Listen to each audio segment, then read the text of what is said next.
À 18 ans, Laura a laissé son nouveau-né dans un café et n'a jamais regardé en arrière. Sa vie était un désastre, et elle a découvert que son fils était un célèbre influenceur. Elle a décidé de lui demander de l'aide, et sa réponse l'a choquée. Laura naviguait sur les réseaux sociaux comme à son habitude. Elle avait 40 ans et sa vie ne ressemblait en rien à ce qu'elle avait imaginé. Elle était mariée à un homme horrible. Ils avaient un garçon de 10 ans, Eric, mais elle ne lui accordait guère d'attention. Tout était un désastre. Ils n'avaient pas d'argent du tout, et même leur maison tombait en ruine. Naviguer sur Instagram et Facebook était une distraction, même si elle ne prêtait pas beaucoup d'attention à quoi que ce soit. Cependant, un post populaire a attiré son attention. Il provenait d'un homme nommé Dan Nicholson, et Nicholson était son nom de jeune fille avant d'épouser son loser de mari. Y a-t-il un autre Dan Nicholson, a-t-elle marmonné et a commencé à regarder son profil Instagram. L'homme avait des millions de followers et ressemblait à un influenceur de voyage. C'était amusant. Cependant, elle a arrêté de faire défiler les pages lorsqu'un gros plan de son visage est apparu. Il ressemblait exactement à son père, et des idées ont commencé à se présenter dans sa tête. Elle l'a cherché sur Google et a découvert sa date de naissance et son âge. C'était la même que celle de son premier fils. Est-ce possible ? S'est-elle demandé en repensant à son accouchement, il y a 22 ans, alors qu'elle était en première année à l'université. À 17 ans, Laura est tombée enceinte après une nuit de folie avec un garçon de son université. Elle voulait interrompre sa grossesse mais a eu peur des complications et l'a cachée jusqu'à ce qu'elle accouche à 18 ans. Elle a décidé de l'appeler Dan Nicholson une semaine après sa naissance. Un jour, Laura s'est rendue dans un café avec une poussette qu'elle avait achetée avec le reste de son argent. Elle l'a laissée là, avec tous ses papiers, et est partie pour toujours. La police ne l'a même pas contactée et une famille adorable l'a adoptée.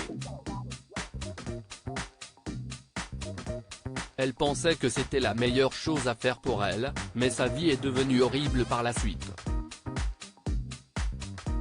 Elle a abandonné l'université, a rencontré des gens horribles, a épousé un homme mauvais et est tombée dans une spirale dont elle n'a pas pu sortir. Aujourd'hui, elle mène une vie misérable à Tampa, en Floride.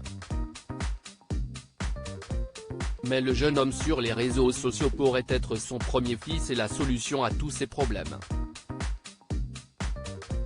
Il faut que je lui écrive, a-t-elle dit à voix basse, et elle s'est rendue sur les DM de Dan Nicholson. Elle a écrit un message déchirant à propos d'une jeune femme qui n'avait rien et qui l'a quitté pour qu'il puisse avoir une vie meilleure.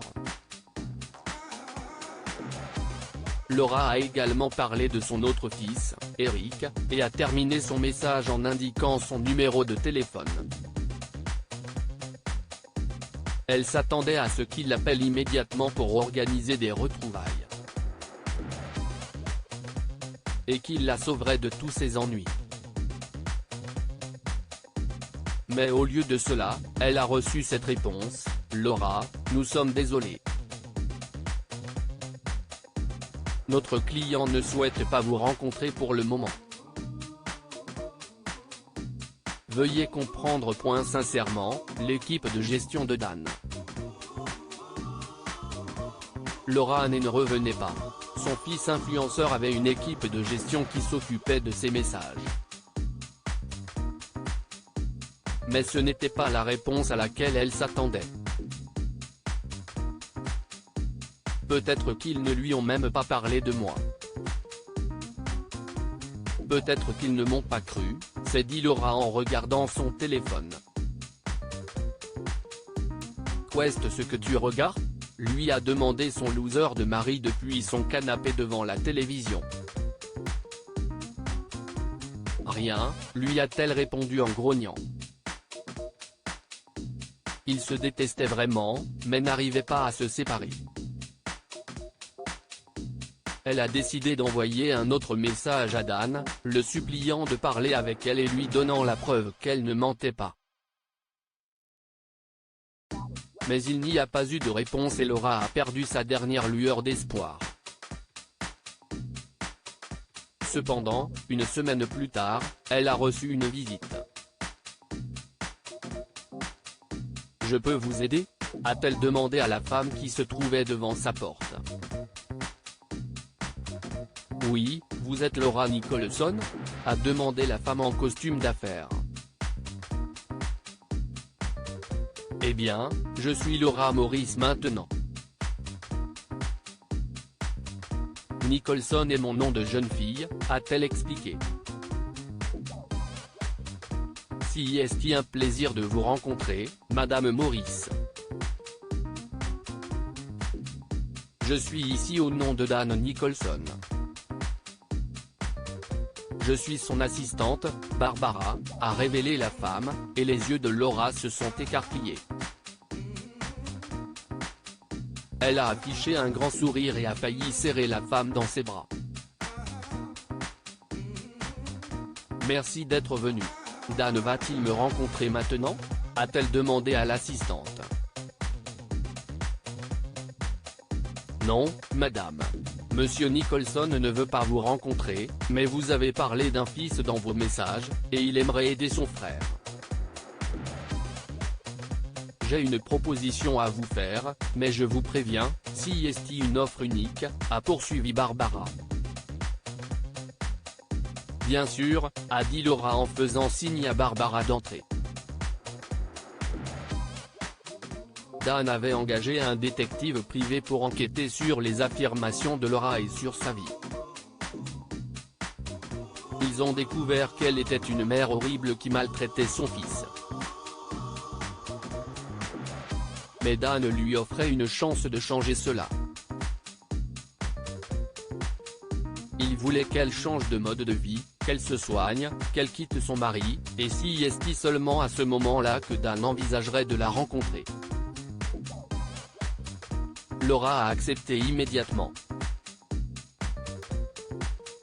Elle s'est rétablie, a quitté son mari et Dan a payé plusieurs réparations dans leur maison. Mais il ne demandait qu'à rendre visite à son frère, ce que Laura acceptait volontiers tant que Dan continuait à lui envoyer de l'argent. Malheureusement, elle n'a pas pu tenir ses promesses longtemps. Elle est retombée dans ses anciennes mauvaises habitudes. Eric, le frère de Dan, a révélé toutes les négligences qu'il vivait chez eux. Elle a fini par perdre la garde d'Eric et a découvert plus tard que Dan était devenu son tuteur légal. Elle n'a jamais rencontré son premier fils et n'a jamais revu son deuxième fils. Que pouvons-nous apprendre de cette histoire? Les mauvaises habitudes peuvent gâcher votre vie. Ne laissez aucune mauvaise habitude prendre le contrôle de votre vie. Laura a gâché sa deuxième chance d'avoir une bonne vie. Ne faites pas quelque chose que vous pourriez regretter. Il existe de nombreuses options pour les adolescents ou toute personne qui ne peut pas garder ses enfants. Renseignez-vous avant de prendre une décision radicale que vous pourriez regretter. Partagez cette histoire avec vos amis. Elle pourrait égayer leur journée et les inspirer. Lire aussi, un sans-abri élève une petite fille trouvée dans une benne à ordures pendant des années jusqu'à ce que sa mère se manifeste. Histoire du jour. Abonnez-vous à Amomama sur Google News. Partagez.